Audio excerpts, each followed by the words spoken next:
When I am in danger of bursting, I will go and whisper among the reeds.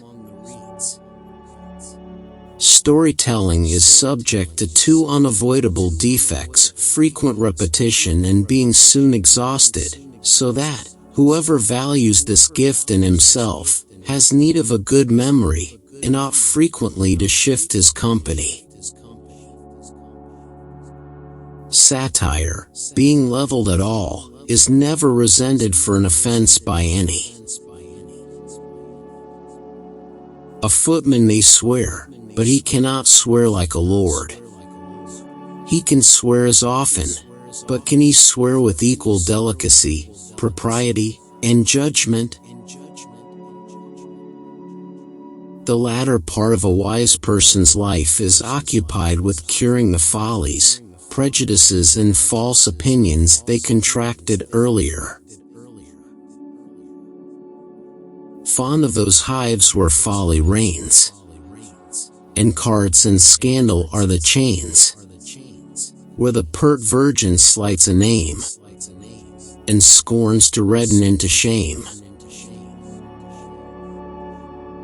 I am of the level with common astrologers, who, with an old paltry cant, and a few pothooks for planets to amuse the vulgar, have too long been suffered to abuse the world. Time is painted with a lock before, and bald behind, signifying thereby that we must take time by the forelock, for, when it is once past, there is no recalling it. A prince, the moment he is crowned, inherits every virtue sound, as emblems of the sovereign power. Like other baubles in the tower, is generous, valiant, just, and wise, and so continues till he dies. A jargon formed from the lost language, wit, confounded in that babble of the pit, formed by diseased conceptions, weak and wild, sick lust of souls, and an abortive child, born between whores and fops, by lewd compacts, before the play, or else between the acts, nor wonder, if from such polluted minds should spring such short and transitory kinds. An excuse is a lie guarded. I shall be like that tree, I shall die at the top. Had Wyndham possessed discretion in debate, or Sheridan in conduct, they might have ruled their age. Nor do they trust their tongue alone, but speak a language of their own, can read a nod, a shrug, a look, far better than a printed book, convey a libel and a frown, and wink a reputation down. It is very unfair in any writer to employ ignorance and malice together, because it gives his answerer double work. Liberty of conscience is nowadays only understood to be the liberty of believing what men please, but also of endeavoring to propagate that belief as much as they can. Such a man, truly wise, creams off nature, leaving the sour and the dregs for philosophy and reason to lap up.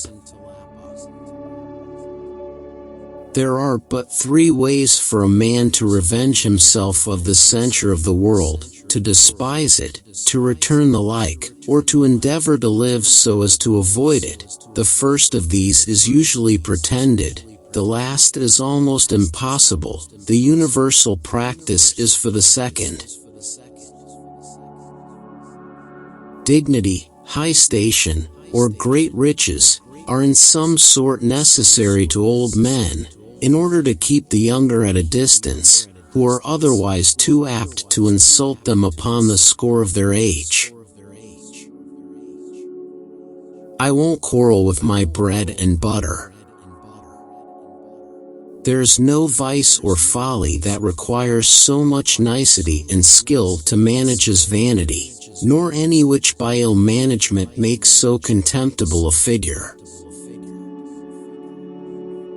A college joke to cure the dumps. When dunces are satiric, I take it for a panegyric. I used to wonder how a man of birth and spirit could endure to be wholly insignificant and obscure in a foreign country, when he might live with luster in his own. Though Diogenes lived in a tub, there might be, for aught I know, as much pride under his rags, as in the fine-spun garments of the divine Plato.